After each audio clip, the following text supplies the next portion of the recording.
Oke, balik lagi sama gua di channel review.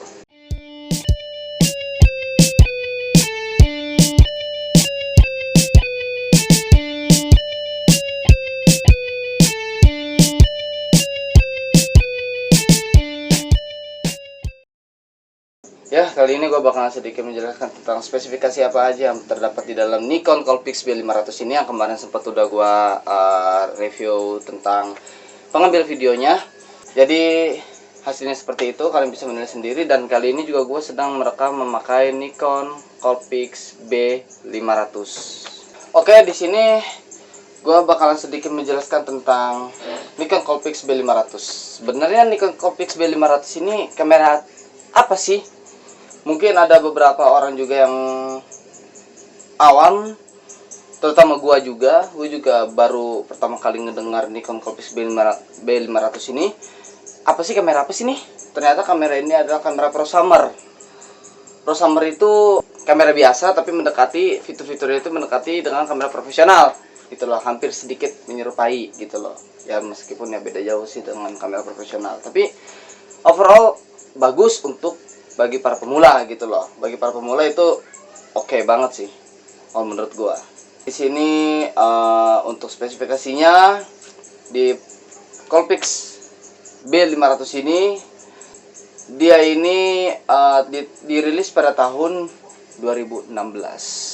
Oke. Dan hardwarenya itu resolusi kamera dia memiliki 16 megapiksel, tipe sensor CMOS, ukuran sensor 6,7 x 4,55 mm, optical zoom 40 kali, digital zoom 4 kali. Oke, di sini gue bakal sedikit menjelaskan tentang CMOS. Mungkin bagi kalian yang baru, apa sih CMOS itu? Sensor CMOS itu apa sih? Dan gue juga baru searching di Google. CMOS itu apa sih? Hah, ngomong aja susah. Oke, CMOS itu di sini singkatannya itu adalah Complementary Metal Oxide Semiconductor, atau dalam bahasa Indonesianya itu bisa diterjemahkan sebagai semikonduktor oksida logam komplementer. Teknologi CMOS ini adalah salah satu teknologi yang paling populer di industri desain chip komputer dan biasanya digunakan untuk membentuk sirkuit terintegrasi atau lebih umum disebut dengan IC atau integrated circuit. Oke, dalam berbagai aplikasi. Rangkaian CMOS ini bisa ditemui di berbagai seperti mikroprosesor, baterai, memori komputer, dan memori ponsel pintar lainnya, serta sensor gambar yang terdapat pada kamera digital. Oke, seperti yang sekarang sedang gue pakai ini. Lalu kelebihannya itu apa sih? Kelebihan transistor CMOS tersebut. Kelebihannya itu dari CMOS tersebut dibandingkan dengan teknologi NMOS ataupun bipolar adalah disipasi daya yang sangat jauh lebih kecil.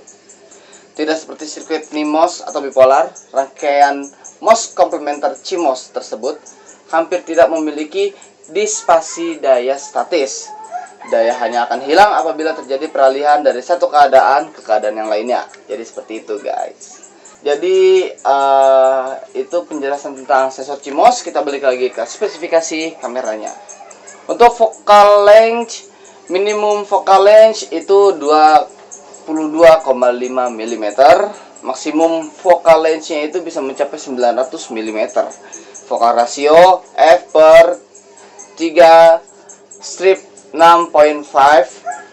Shutter, minimum shutter speed 1 second, maksimum shutter speednya 1/4000 second.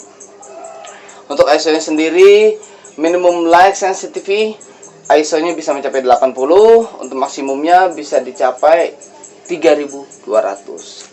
Tapi tunggu dulu, di ISO nya tersebut kita bisa mencapai 6200. Bagaimana caranya? Nanti bakalan gua kasih tutorialnya bagaimana caranya mengupgrade firmware pada Nikon Coolpix B500 ini. Untuk screennya di sini lebar screennya itu 3 inch. Untuk vari-angle LCD-nya itu ada ya. Resolusi video 9020 x 1080 pixel. Untuk video formatnya tentu MP4 H.264. Untuk memorinya eksternal bisa memakai memori SD, SDHC atau SDXC. Internalnya dia hanya mencakup 20 MB. Ya, mungkin kalau video cuma beberapa detik doang kali ya. Untuk portnya, built-in flashnya itu ada, USB-nya itu USB 2.0 micro HDMI. Untuk imagingnya, formatnya itu JPG biasa seperti format-format yang lainnya. Image stabilization-nya itu ada, face recognition-nya itu ada, sequential shooting mode-nya itu bisa mencapai 7,4 fps atau frame per second. Benar kan ya? Ya, itulah fps pokoknya ya. Frame rate-nya itu bisa mencapai 30 fps atau frame per second. Nah, untuk desainnya itu warnanya itu dia terdiri dari dua warna, ada hitam maupun merah. Ya, nanti gua bakal cantumin di sini gambarnya. Jadi seperti itu. Untuk beratnya 541 gram. Dimensinya itu 114 x 78 x 95 mm. Untuk fitur-fitur yang lain, wifi-nya dia terdapat wifi. Terus live view-nya itu ada, self timernya 2 sampai 10 detik. Untuk baterainya modelnya itu AA. Jadi seperti itu kawan-kawan. Iya, kalau menurut gue sih ini worth it dibeli, terutama bagi para pemula ya. Dan juga ya, kalau kalian ingin mendapatkan gambar yang bagus ya, ini gue tekankan sekali lagi, ada peluang, ada barang bos, ada harga, ada barang. Kalau misalkan lu punya duit, lu beli kamera yang bagus, itu pasti udah bakalan hasil gambarnya, hasil jepretannya, hasil videonya itu oke punya. Tapi kalau misalkan lu punya budget yang pas-pasan, atau lu cuma punya ya hasil tabungan lu dari lu kerja serabutan atau bagaimana, lu ingin memiliki kamera dan lu mungkin ingin menampilkan ke teman-teman lu, wah gue punya kamera nih, ya kan? Untuk kamera ini gue kesaranin oke. Karena gimana ya, dengan harganya yang miring, lu bisa mendapatkan fitur yang lumayan. Karena ini juga tergolong ke kamera prosumer atau kamera yang mendekati ke arah profesional gitu loh. Jadi di sini gue akan jelaskan tentang harganya. Harganya itu kalau di online itu yang termurah Rp2.799.000. Nanti kalian cari sendiri, setiap toko-toko pasti berbeda. Dari all shop yang lain juga pasti berbeda. Oke. Jadi lu jangan, wah kata si abang ini nih patokannya 2.799.000. Gua bakal nabung sampai sekian. 2.799.000. Ya lu nggak usah lu nabung dengan harga yang benar-benar mentok segitu. Lu harus lebihin lagi sedikit lah gitu loh. Kalau bisa sih ya lu lebih, harga 3 juta, harga 4 juta, lu udah bisa mendapatkan tipe-tipe yang lumayan juga, kayak seperti Canon D1000D ya kan, Canon 1100D misalkan. Kalau 1000D kan dia nggak bisa untuk mengambil video. Kalau kalian ingin mengambil video, ngetek video, kalian bisa memakai yang di atasnya 1100 atau 1200 gitu loh. Jadi seperti itu. Nah, kalau bagi gue juga Nikon Coolpix B500 ini, kemarin gue udah sempat mereview tentang pengambilan gambarnya saat ngezoom, bener-bener extreme zoom itu, wah mantep banget, dia nggak pecah.